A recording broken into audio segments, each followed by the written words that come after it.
সমুদ্রের ভিতরে আমি একবার সফর করলাম, আমেরিকার প্রায় 22টা স্টেট সফর করলাম কয়েক বছর মিলায়। একবার আমার প্রোগ্রাম হলো ক্যালিফোর্নিয়া, লস অ্যাঞ্জেলেস। এখানে আমার 3 দিন প্রোগ্রাম। তারা একটা দিন আমাকে রাখলো সাইট সিন দেখার জন্য। আমাকে নিয়ে গেল লস অ্যাঞ্জেলেস থেকে সান দিয়েগো।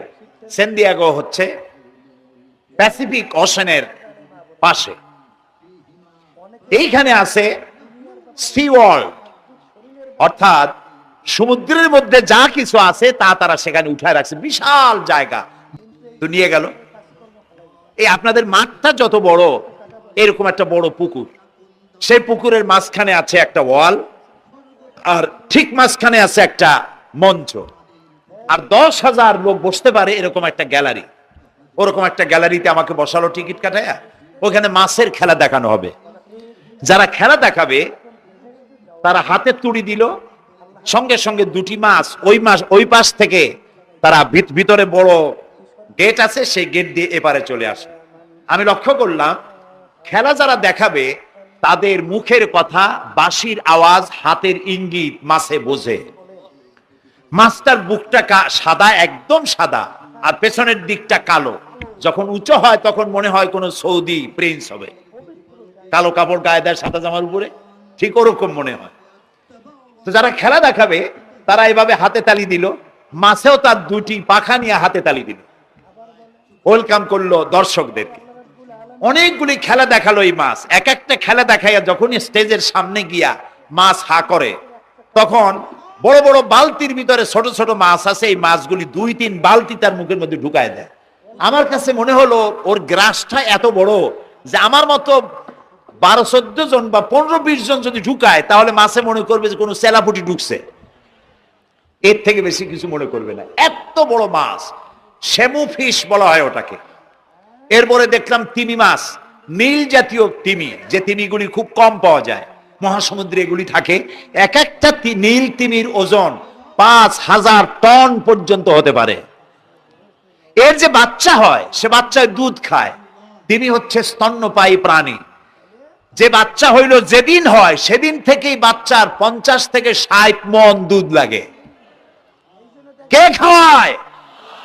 সুবহানাল্লাহ। দুনিয়ার কোনো গভর্নমেন্ট খাওয়ায় না। অসংখ্য প্রাণী সকাল বেলায় খালি পেটে জঙ্গল থেকে, গর্তের মধ্য থেকে, বাসা থেকে, পানির মধ্য থেকে যার যার আস্তানা ছেড়ে আহারের অনুসন্ধানে শত সহস্র কোটি প্রাণী সব যার যার ক্ষুধার পেট নিয়ে বেরিয়ে যায়। আল্লাহ রাব্বুল আলামিন বলেন, সন্ধ্যা হতে না হতে সবগুলির পেট ভরাইয়া যার যার বাসায় আমি ভিড়াইয়া দেই। ইন্নাল্লাহা হুয়ার রাজ্জাকু যুল কুওয়াতিল মাতিন। খেতে দেওয়ার মালিক কে? সেই আল্লাহর এই গুণকে, এই গুণাবলীকে বিশ্বাস করতে হবে। খেতে দেওয়ার মালিক তিনি কেবলমাত্র। সন্তান হয় না, দেওয়ার মালিক কে? বলেন জোরে। হাসাবার মালিক কে? কাঁদাবার মালিক কে? সুখ দেওয়ার মালিক কে? দুঃখ থেকে উদ্ধার করার মালিক কে? হায়াতের মালিক কে? মওতের মালিক কে? ফাআলুন লিমা ইউরিদ। যা খুশি তাই তিনি করতে পারেন। সুবহানাল্লাহ বলে। কোন? কাফ আর নুন, 2টি অক্ষর। যখন যা ইচ্ছে করে হয়ে যায়। আল্লাহর এই গুণকে বিশ্বাস করলে মানুষ শিরক থেকে বাঁচতে পারবে। মাজার মুখী হবে না মুসলমান, মসজিদ মুখী হবে তখন। আজ আমার মুসলমান একদিকে নামাজও পড়ে আর একদিকে মাজারে কাছে গিয়ে দুর্বল হয়ে যায়। আছে না? আছে কি না? যা চাবার আল্লাহর কাছে চাইতে হবে। ওয়াইজা সাআলতা ফাসআলিল্লাহ ওয়াইজা ইসতাআনতা ফাসতাইন বিল্লাহ। যা কিছু চাওয়ার আল্লাহর কাছে চাও, যা কিছু বলার আল্লাহকে বলো। সব কিছু করার মালিক তিনি। সুবহানাল্লাহ বলেন। এই জন্য মাজারের সাথে মুসলমানদের সম্পর্ক হবে না, মুসলমানদের সম্পর্ক হবে মসজিদের সাথে। কিসের সাথে? বলেন জোরে। আপনি কোন অসুবিধায় পড়েছেন, মাজলুম হয়েছেন, অত্যাচারিত হয়েছেন, চাকরির সমস্যা হয়েছে, ঘরে খাবার নাই, অসুখ বিসুখ হয়েছে, নানান ধরনের সমস্যায় পড়েছেন, কোনো মাজার নয়, কোনো পীর নয়, মসজিদের ভিতরে চলে যান, উজু করে মসজিদে ঢুকে 2 রাকাত কাজায়ে হাজাতের নামাজ পড়েন। রাসূলুল্লাহর উপরে যখনই বিপদ হতো তিনি নামাজে দাঁড়ায় যেতে। সুবহানাল্লাহ বলো। আপনি কেন যাবেন একটা কবরের কাছে? আপনার সাহায্য কামনার জন্য কোনো পীর নয়, আপনার সাহায্যের জন্য কোনো কবর নয়, সাহায্য পাওয়ার জন্য কে? আল্লাহ চান আপনার ঈমানটা খালেস হোক। আল্লাহ তাআলা এটা বরদাস্ত করতে পারেন না যে মানুষ কারো কাছে গিয়া আরেকজনের কাছে গিয়ে নথি স্বীকার করুক। আল্লাহ সহ্য করেন না। ইন্না শিরকা লাযুলমুন আযীম, শিরক হচ্ছে মস্ত বড় জুলম, অত্যাচার। আল্লাহ সব থেকে অপছন্দ করেন কোন গুনাহ বলেন? শিরক। আল্লাহ সহ্যই করেন না। প্রিয় ভাই সব, আমাদের জেহেন সাফ করতে হবে, পরিষ্কার করে বুঝতে হবে আমার ভালো আমার মন্দ কে করতে পারেন? আল্লাহ। সম্রাট শাহজাহান নাম শুনেছেন? কোথার বাদশা বলেন? দিল্লির সম্রাট। সম্রাট শাহজাহান পৃথিবী জোড়া নাম তার। কবি বলছেন, শাহনে জাহাं को जिन्हें फख्र से देते थे बाज, वाज कब्र में है सूरह अलहम्दु की मोहताज। যে শাহজাহানকে কর দিয়া ট্যাক্স দিতে পারলে জনগণ নিজেদেরকে গৌরবান্বিত বলে মনে করত, সেই শাহজাহান কবরে শুয়ে আছে, সূরা ফাতিহার মুহতাজ হয়ে আছে। সুবহানাল্লাহ। যদি কেউ আমার কবরের কাছ থেকে হেঁটে যাইতো আর একটু সূরা ইখলাস পড়ে সবরেসানি করতো, আমি কিছু পাইতাম। আহারে, এই এতিম ফকির হয়ে শুয়ে আছে। এক ফকির দিল্লি ঘুরতেছে। একজন বলছে, ভাই তোমারে তো খয়রাত করে দেখতেছি আমি সেই ছোটবেলা থেকে, খালি তুমি খয়রাত করো। একটা জিনিস আপনারা মনে রাখবেন, গরিব, আজকে যারা গরিব পরিশ্রমের মধ্য দিয়ে কালকে তারা ধনী হতে পারে, কিন্তু যারা ভিক্ষুক, যারা ভিক্ষা করে, জিন্দেগিতে কোনোদিন তারা বড় হতে পারবে না। ভিক্ষা করা যাদের অভ্যাস, জীবনেও বাড়ি করতে পারবে না, জীবনেও ধনী হইতে পারবে না, কিন্তু গরিব ধনী হইতে পারবে। কারণ হলো আল্লাহর কাছে দুইটা বৈধ জিনিস অত্যন্ত ঘৃণিত। কয়টা? একটা হলো তালাক, আর একটা হলো ভিক্ষাবৃত্তি, মানুষের কাছে চাওয়া। আল্লাহ পছন্দ করেন না। তো ভিক্ষুক ঘুরতেছে, একটা লোক বলল, মিয়া তোমার তো সারা জীবনই খরচ করতে দেখি। খরচ করবো না, করবো কি? যার কাছে যাই সে দেয় 4 আনা 2 আনা 1 টাকা, এর বেশি তো দেয় না। তেদি আমি কেমনে বলবো? তুমি বাচ্চারা চোখে দেখো না? বাচ্চারা চোখে দেখো না? বাচ্চার কাছে কি আমার মতো লোক যাইতে পারে নাকি? কল না, যাইতে হবে, যাও। বাচ্চা একবার যাবা, এমন দেওয়া দেবে জীবনে আর তোমার খরচ করা লাগবে না। পাতি শিয়ালের পিছনে ঘুরে তো লাভ নাই। পাতি শিয়ালে খায় মুরগি, তোমার একটা ঠ্যাং দেবে, দাঁতের খেলালের কাজ হবে না। বাঘের পিছনে ঘোরো, বাঘে খায় গরু আর হরিণ, একটা রান দিলে তুমি 1 সপ্তাহ খাইতে পারবা। কাজে ঘুরতে গিয়েও বোঝা উচিত কার সাথে ঘুরি। তো বলছে বাচ্চার কাছে যাও। তো বাচ্চারে পাবো কই? কই তো দেখলাম কেবল মসজিদে ঢুকলো। তারপরে ফকির গিয়ে দাঁড়ায় আছে বারান্দায়, দেখে যে উনি বাচ্চা ভেতরে বসে হাত তুলে আছে ভাবে, আর চোখ দিয়ে পানি পড়ে দাড়ি ভিজে ভিজে পড়তেছে। নামাজ শেষ করে, মোনাজাত শেষ করে বাদশা বেরিয়েছেন। কোন বাদশা? শাহজাহান। বাইরে আসার পর ফকির বলল, আসসালামু আলাইকুম বলে ফকির রওনা করছে। বাদশা বলে, দাঁড়াও, তুমি যে রওনা করলা, তোমার তো ভিক্ষুক মনে হয়, আর লোকেরা যারা ভিক্ষুক না তারাও তো আমার কাছে চায়, আর তুমি তো ভিক্ষুক, চাইলে না কেন কিছু? ভিক্ষুক বলে, জাহাপানা, আমি কিছু চাইতে এসেছিলাম আপনার কাছে, কিন্তু আপনার করুণ অবস্থা দেখে আমার জ্ঞানের চোখ খুলে গিয়েছে। আমি দেখতে পেলাম আমি যার কাছে চাইতে এসেছি, আমি তো কান্দি না, হাতও বাতি নাই। যার কাছে চাইতে আসতাম দিল্লির সম্রাট, আবার কোন সম্রাটের কাছে হাত পেতে ভিক্ষুকের মতো কি জানি চায়, আর চোখ দিয়া পানি পড়ে দাড়ি ভিজে ভিজে পড়ছে। আমার জ্ঞানের চোখ খুলে গেছে, দুনিয়ার বাদশার কাছে আর চাইবো না। বাদশা কান্দে যে বাদশার কাছে, তার কাছেই চাইবো। প্রিয় ভাই সব, এই জন্যে জিহন সাফ করে ফেলুন। দুনিয়ার কোন মানুষের জন্য, মানুষের কাছে নয়, কোন কবরে নয়, কোন কারো কাছে নয়, আল্লাহ তাআলার কাছেই আমরা নামাজের মধ্যে ঘোষণা করেছি, ইয়াকা না'বুদু ওয়া ইয়াকা নাস্তাঈন। আল্লাহ তাআলা, তোমার একমাত্র ইবাদত করি, তোমার কাছেই সাহায্য চাই। কাজেই সাহায্য আল্লাহর কাছে। কার কাছে চাইবো বলে? আল্লাহ আমাদের ঈমান পোক্ত করে দিন। আমরা বলি আমিন, আমরা বলি আমিন। অসুখ বিসুখ হইলে পরে ধৈর্য ধরবেন। অনেক মানুষ আছে জ্বর হইলে কয় যে এত নামাজ পড়ি খালি জ্বর আমারই হয়, এত রোজা রাখি ভালো ভালো কাম করি আমার ছেলের অসুখ মোটে সারিই না। এই জাতীয় কথা বলবেন না। মুমিনের পায়ে যদি কাঁটাও ফোটে সওয়াব থেকে খালি নাই, ধৈর্য ধরতে হবে। কাঁটা ফুটছে বলেন ইন্না লিল্লাহ। আজাবান লিল মুমিন, মুমিনের জন্য বড়ই আশ্চর্য ব্যাপার, বিপদ হইলেও শুকর আদায় করে আর সুখে থাকলেও শুকর আদায় করে। সুবহানাল্লাহ বিহামদি। বিপদ আসলে সে বলে ইন্না লিল্লাহি, বলেন ইন্না লিল্লাহি ওয়া ইন্না ইলাইহি রাজিউন। আর যখন শান্তি আসে বলে আলহামদুলিল্লাহ। দুই অবস্থায় তার জন্য নিয়ামত আল্লাহর তরফ থেকে সে পায়, আলহামদুলিল্লাহ। প্রিয় ভাই সব, তো আল্লাহর উপর ঈমান আনার জন্য কয়টা শর্ত বলছি না? এই যে প্যাচ লেগে গেছে, কয় যে তিনটা। আল্লাহর উপর ঈমান আনার জন্য শর্ত কয়টা? চারটা। চারটার বলছি কয়টা? দুইটা। আরেকটা হচ্ছে আল্লাহর কুদরত, এ বিশ্বাস করা। আল্লাহর কুদরত মানে শক্তি। আল্লাহর কিছু বিশ্বাস করবেন বলেন জোরে? শক্তি। কিয়ামতের আগে এই যে 7টা আকাশ, এই আকাশ সম্পর্কে অবিশ্বাসীরা তারা বলেছে আকাশ বলতে কিছুই নেই, এটা নাকি অনেক দূরে, তাই নীলা নীলে দেখা যায়। কি কপাল পোড়া চিন্তা করেন, নীলা নীলা দেখা যায়। এই আকাশ মহাশূন্য। এই আকাশগুলিকে, আকাশ কয়টা? কয়টা স্তর? 7টা। এগুলি কাতাইয়ে সিজিল্লিল কুতুব। কোরআনে কারিমে আল্লাহ তাআলা বলেছেন কিতাবের পৃষ্ঠার মতো কিয়ামতের আগে একটার পর একটা ঠাস ঠাস করে পড়বে, ভেঙে চুরে চুরমার হয়ে যাবে। ওয়াইদাল বিহারু ফুজ্জিরাত, আল্লাহ তাআলা বলছেন ইদাস সামাউ ফাতারাত ওয়াইদাল কাওয়াকিবু ইনতাসারাত ওয়াইদাল বিহারু ফুজ্জিরাত। আকাশের তারকাসমূহ বিক্ষিপ্ত হয়ে পড়বে। অসংখ্য তারকারাজি, বিশাল বিশাল তারকা বিক্ষিপ্ত হয়ে পড়বে। চন্দ্র সূর্য একটার সাথে আরেকটা ধাক্কা লেগে চাঁদ আর সূর্য আলো হারিয়ে ফেলবে, একাকার হয়ে যাবে।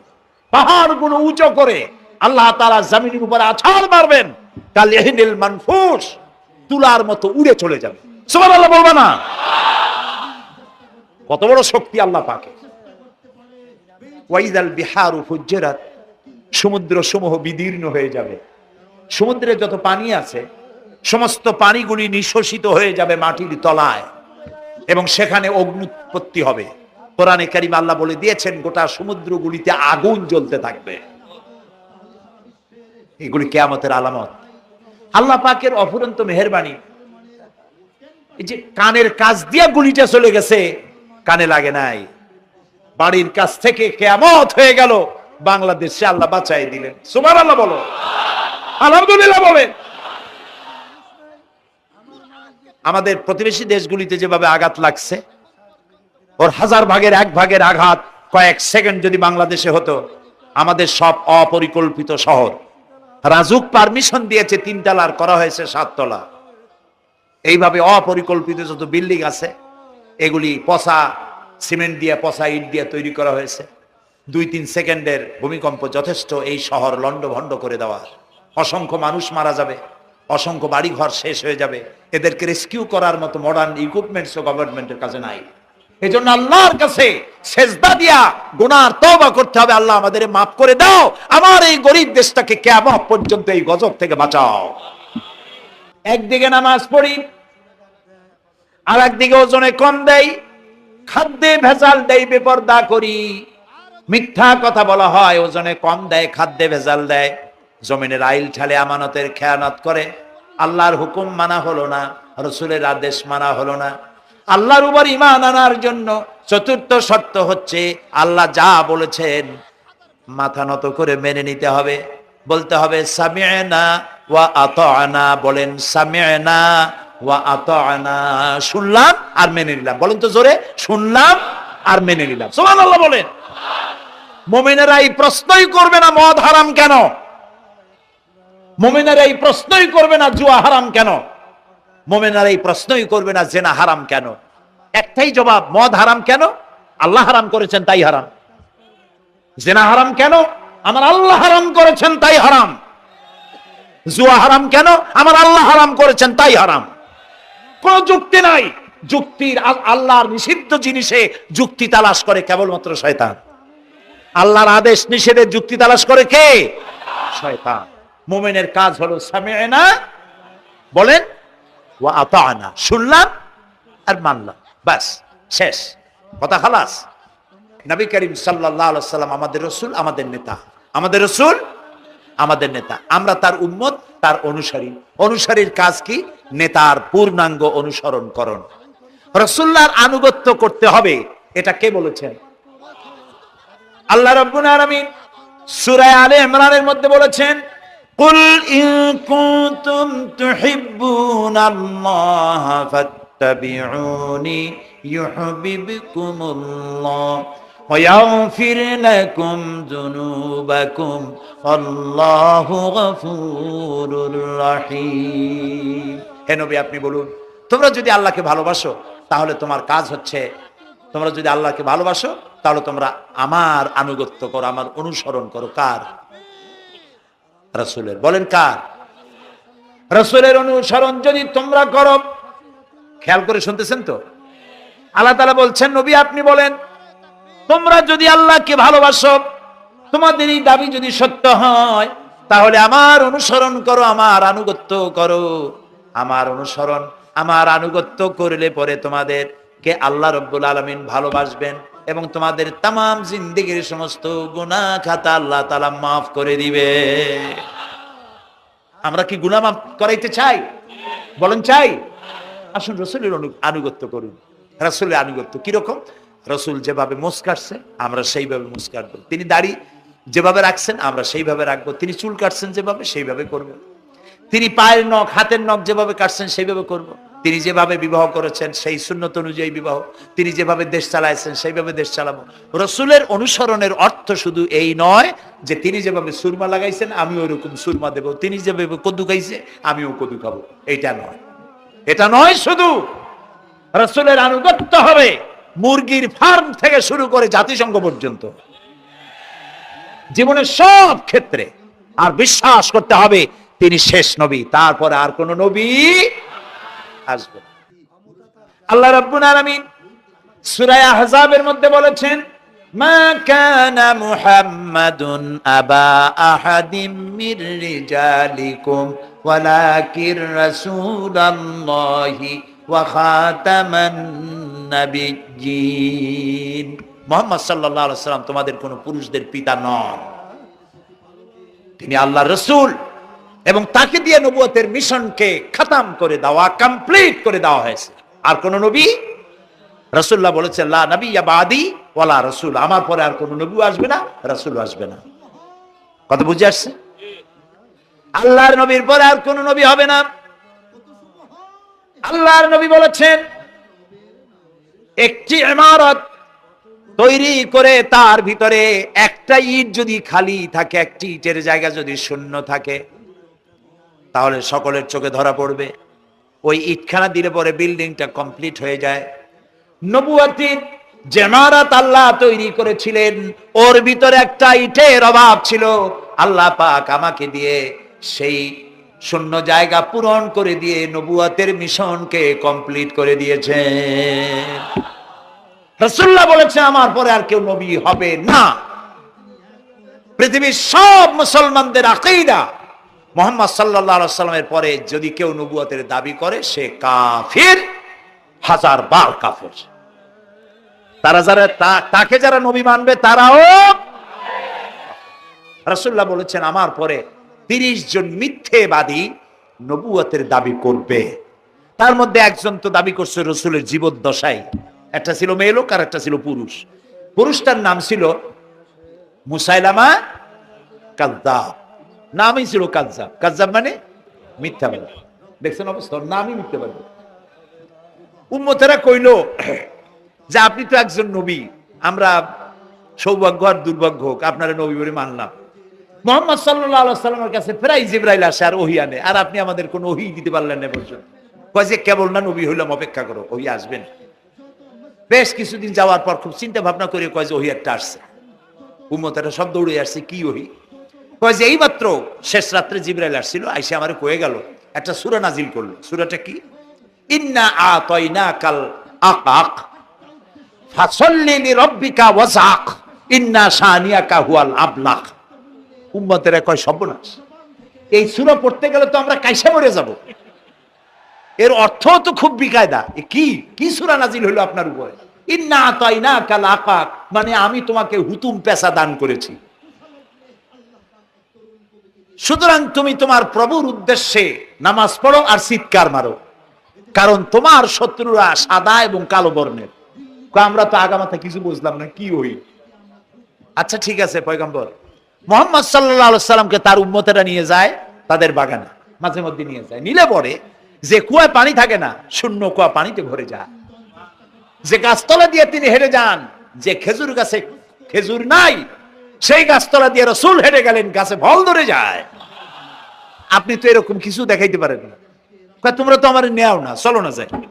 নিয়ে গেছে, যাই দেখে যে কুয়ার পাড় দিয়ে যায়, যে কুয়ায় পানি থাকে তা থাকে না, শুকায় যায়। যে গাছতলায় দিয়ে যায়, ওই গাছে খোরমা থাকলে সাথে সাথে খড়ুকুটুকু ঝরে যায়।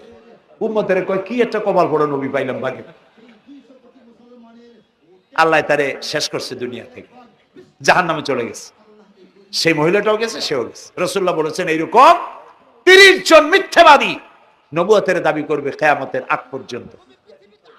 গোলাম আহমদ কাদিয়ানী, এ হলো ইতিহাসে আমরা যদ্দ পাই, তার পর্যন্ত 28 জন হয়েছে। মুহাম্মদ সাল্লাল্লাহু আলাইহি সাল্লামের ইন্তেকালের পর ওকে নিয়ে হইছে 28 জন। কয়জন হইল? বাকি আছে কয়জন? তাই বলে কিয়ামত যে এই 2 জন হইলি আগামী বছর বা 5-6 বছরের মধ্যে কিয়ামত হবে, ওইটা চিন্তা করেন না। এই পৃথিবীতে একটা লোক আল্লাহ শব্দ উচ্চারণ করার যদি থাকে, কিয়ামত সে পর্যন্ত হবে না। সুতরাং বহুত দেরি আছে কিয়ামতে। তবে ওর মতো আরো শয়তান 2 জন আসবে। গোলাম আহমদ কাদিয়ানী বলল, আমি পয়গম্বর, আমি নবী, আমার উপরে ওহী আসে। তো তার সঙ্গে ওই যুগের বড় আলেম মাওলানা আতাউল্লাহ শাহ বুখারী রহমতুল্লাহ আলাইহি, তিনি বললেন, আচ্ছা তুমি যে নবুয়তের দাবি করো, এই শক্তি তুমি পাও কই? কয় যে আমার শক্তি তো কোরআন, কোরআনের মধ্যেই আছে আমার কথা। কোথায়? কয় সূরা সফের মধ্যে আছে, ইয়াতি মিন বাদি ইসমুহু আহমদ। ঈসা আলাইহিস সালাম আমার ব্যাপারে ফোরকাস্ট করেছেন, ভবিষ্যৎবাণী দিয়েছেন যে আমার পরে একজন আসবে, তার নাম হবে আহমদ। আমি তো সেই আহমদ। মাওলানা বুখারী বলছেন, বেকুব, ঈসা আলাইহিস সালাম যার কথা বলেছেন তার নাম, ঈসা আলাইহিস সালাম যার কথা বলেছেন তার নাম হলো ফকাত আহমদ, আর তোমার নাম হলো গোলাম আহমদ। তাহলে এতে করে বোঝা যায় ঈসা আলাইহিস সালাম যার কথা বলেছেন তুমি সেই আহমদের গোলাম। তো তুমি নবুয়তের দাবি করো কেন? গোলাম আহমদ কয় যে হুজুর, আমার নামের আগে গোলাম বৈশা একটু সমস্যা হয়েছে, ঠিক, তো গোলামটারে যদি বাদ দেই তাহলে তার আপনি আপত্তি করতে পারেন না, আমি আহমদ থাকি আর আপনি আমার উম্মত হয়ে যান। আমি আমার কথা ঈসা আলাইহিস সালাম বলেছেন। মাওলানা বুখারী বলছেন, দেখো তোমার ফতোয়া অনুযায়ী তুমি বলছো নামের প্রথম অংশ বাদ দিয়া শেষের অংশ নিয়ে তোমার উপর ঈমান আনতে, তাহলে আমার নাম আতা আল্লাহ।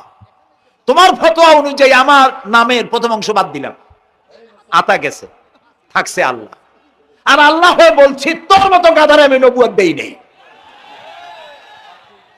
এরপর এই শয়তানের মৌত হলো কোথায়? বলেন কোথায়? পায়খানার ভিতরে। এই কাদিয়ানীরা, গোলাম আহমদ কাদিয়ানী কাফের, পরে যারা নবী বলে মানে তারাও কাফের। প্রিয় ভাই সব, পৃথিবীর 48টি মুসলিম দেশ কাদিয়ানীদেরকে নন মুসলিম মাইনরিটি হিসেবে ঘোষণা দিয়েছে রাষ্ট্রীয়ভাবে। সৌদি গভর্নমেন্ট আইন পাশ করেছে, কিয়ামত পর্যন্ত কাদিয়ানীরা মক্কা মদিনায় প্রবেশ করতে পারবে না। বিগত 100 বছরের ভিতরে কোন কাদিয়ানী মক্কা মদিনায় ঢুকতে পারে নাই। আজকে বাংলাদেশে খতমে নবুয়তের আন্দোলন নতুন কিছু নয়। দীর্ঘদিন থেকে এই উপমহাদেশে খতমে নবুয়তের আন্দোলন চলছে, এই আন্দোলন চলবে যতদিন পর্যন্ত সরকারের পক্ষ থেকে তাদেরকে নন মুসলিম মাইনরিটি ঘোষণা না করা হচ্ছে, আন্দোলন চলবেই।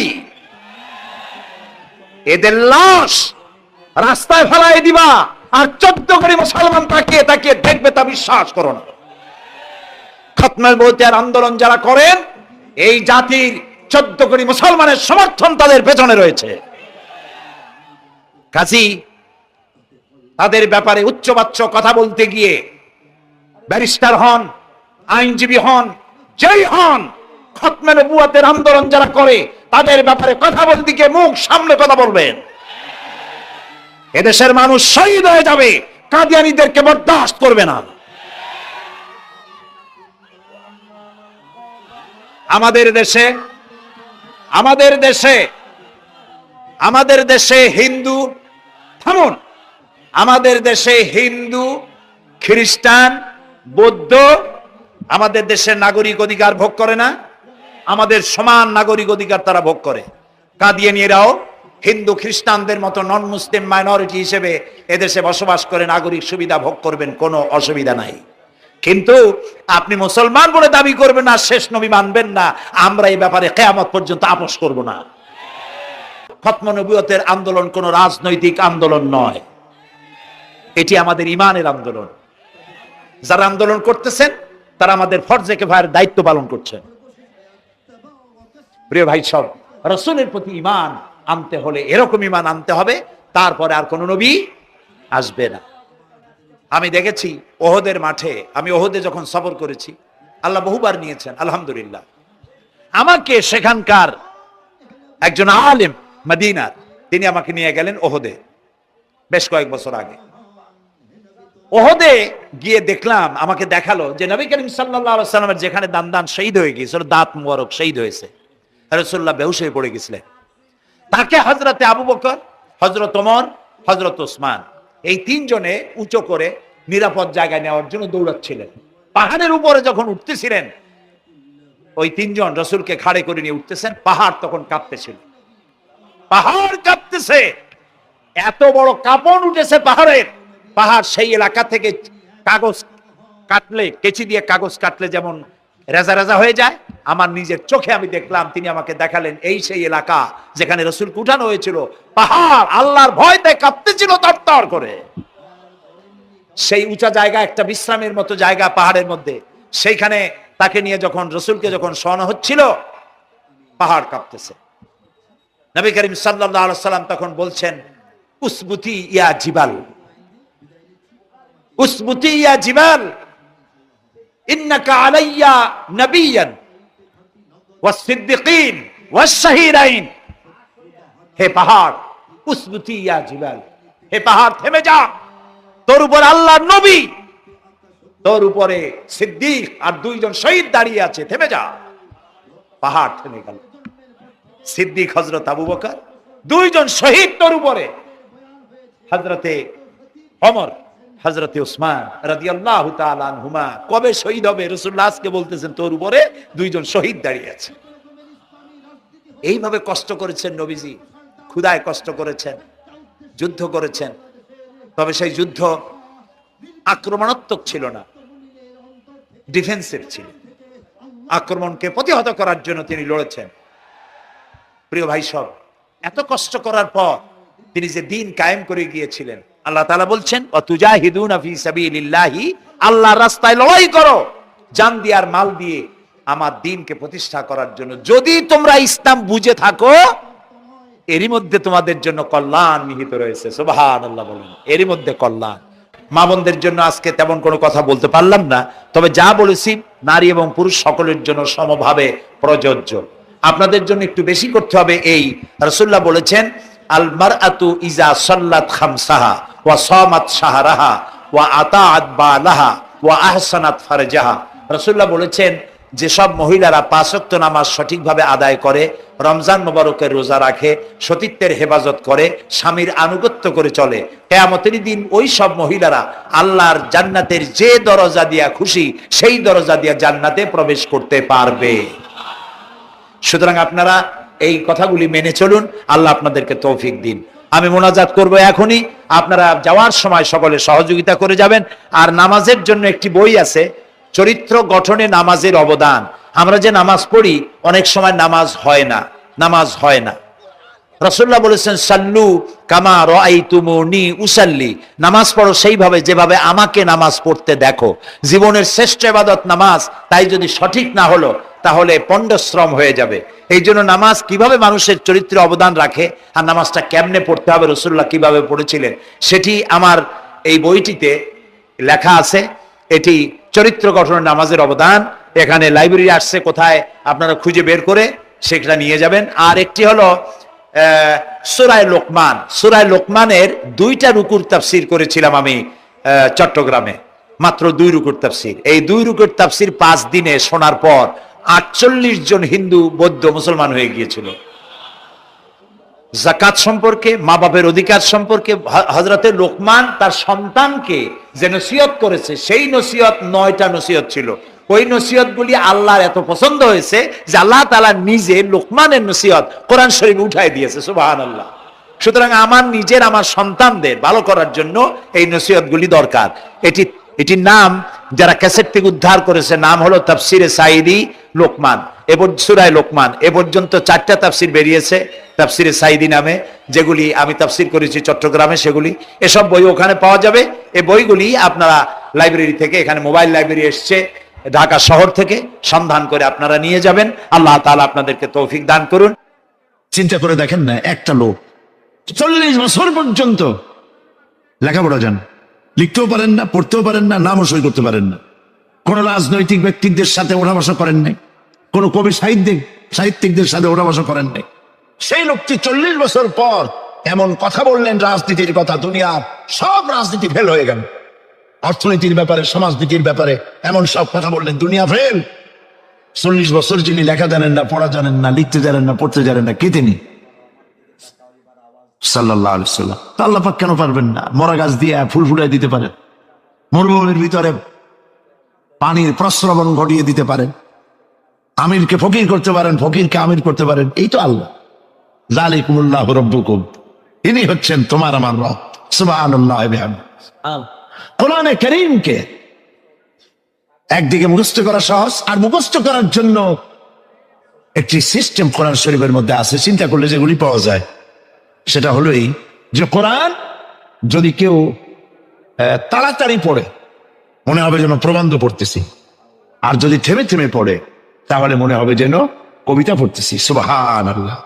প্রত্যেকটা লাইনে লাইনে মিল, ছন্দের আকারে কোরআন শরীফ পৃথিবীর সমস্ত সাহিত্যে মানকে ছাড়িয়ে এত উপরে গিয়েছে যে মান পর্যন্ত পৃথিবীর কোন সাহিত্য কিয়ামত পর্যন্ত পৌঁছতে পারবে না। এর ফাসাহাত, এর বালাগাত, কোরআন শরীফের সাহিত্যিক মান চিরকালের জন্য কালজয়ী, এর পাশেও কেউ দাঁড়াইতে পারবে না। সুবহানাল্লাহ। কি পাগল ছাগল হাবি যাবি নবীয়তের দাবি করে। আচ্ছা, নবীর দাবি করলে তো তার কাছে ওহী আসতে হবে। এই যে ছাগল পাগল যেগুলো নবীর দাবি করলো, নবী করিম সাল্লাল্লাহু আলাইহি ওয়াসাল্লাম ইন্তেকালের পরে 30 জন মিথ্যাবাদী নবুয়তের দাবি করবে, ঠিক না? তো নবী হইতে হইলে 3টা শর্ত লাগে। একটা হলো ওহী আসতে হবে, মুজিজা থাকতে হবে, আর চরিত্র। নবীর কপালে লেখা থাকে না যে উনি নবী, বুকের উপরেও লেখা থাকে না যে ইনি নবী। চরিত্র দিয়েই প্রমাণ হয় ইনি কোনো সাধারণ মানুষ নন, ইনি আল্লাহর নবী। সুবহানাল্লাহ। যাওয়ার সময় মাহফিলকে সাহায্য করে যাবেন, আর নামাজে সালাতুল ইশা আদায় করে যাবেন। আল্লাহুম্মা আমিন। লা তুযিগ কুলুবানা বা'দা ইয হাদাইতানা ওয়া হাব লানা মিন লাদুনকা রাহমাতান ইন্নাকা আনতাল ওয়াহ্হাব। আয় আল্লাহ তাআলা, হাজার হাজার মুসলিম জনতা, পুরুষ এবং নারী, আমরা তোমার দরবারে হাত তুলেছি, গুনার বোঝা মাথায় নিয়ে হাত তুলেছি। দয়া করে আমাদের জিন্দেগীর সমস্ত গুনাহ খাতাকে আল্লাহ মাফ করে দাও। আয় আল্লাহ তাআলা, আমাদের মধ্য থেকে আমাদের মা বাপ যাদের দুনিয়া থেকে বিদায় হয়ে গেল, কবরগুলিকে জান্নাতের টুকরায় পরিণত করে দাও। রব্বির হামহুমা কামা রব্বায়ানি সগীরা। সবাই পড়েন, রব্বির হামহুমা কামা রব্বায়ানি সগীরা। আয় আল্লাহ তাআলা, তাম পৃথিবীতে আজ মুসলমানেরা বড়ই বিপদে আছে। হায় আল্লাহ তাআলা, বিপদগ্রস্ত মুসলমানদেরকে তুমি সাহায্য করো। রব্বুল আলামিন, ইরাকের মাজলুম মুসলমানদের হাতে ইরাকের জমিন উঠায় দাও। হায় আল্লাহ তাআলা, জালিমদেরকে তুমি নস্ত নাবুদ করে দাও। আল্লাহ তাআলা, বাংলাদেশ আমাদের প্রিয় জন্মভূমি, এই দেশের উপরে তোমার খাস রহমত নাজিল করো। আয় আল্লাহ তাআলা, ভূমিকম্পে আশেপাশের দেশগুলির মারাত্মক ক্ষতি হয়ে গেল। আল্লাহ তাআলা, তুমি আমাদেরকে দয়া করে বাঁচাই দিয়েছো। কিয়ামত পর্যন্ত আসমান আর জমিনের সব মুসিবত থেকে আমাদের দেশকে তুমি হেফাজত করো। রব্বুল আলামিন, আমাদের স্ত্রী পুত্র পরিজন যাদেরকে তুমি দান করেছো সবগুলিকে দিনদার, ইমানদার, নামাজি মুসলমান বানাইয়া দাও। আয় আল্লাহ তাআলা, এই মাহফিলের আয়োজন যারা করেছেন, কষ্ট করেছেন, পয়সা দিয়েছেন এবং দেবেন, সকলকে আল্লাহ তাআলা ইমানে কামেল সকলকে দিয়ে দাও। আমাদেরকে তোমার মকবুল বান্দাদের মধ্যে শামিল করে নাও। আল্লাহ তাআলা, যারা হজে চলে গেছেন, যারা রাস্তায় আছেন যাওয়ার পথে, আর এবং আরো যারা যাবেন, আল্লাহ তাআলা সকলের যাতায়াত আসান করে দাও, সকলের হজকে কবুল করে নাও। যারা হজ করেন নাই, এই মাঠে আজকে যারা উপস্থিত, মন চায় যেতে, আল্লাহ তাআলা তাদেরকে যাওয়ার ব্যবস্থা করে দাও। আল্লাহ তাআলা, মা বোন যারা এসেছেন, মা বোনদের গুনাহ খাতাকে মাফ করে দাও, মা বোনদের অসুখ ব্যাধি মাফ করে দাও, তাদের কেমন আমল করার তৌফিক দাও, যাতে করে কিয়ামতে হযরতে আয়েশা। আসসালামু আলাইকুম ওয়া রাহমাতুল্লাহ।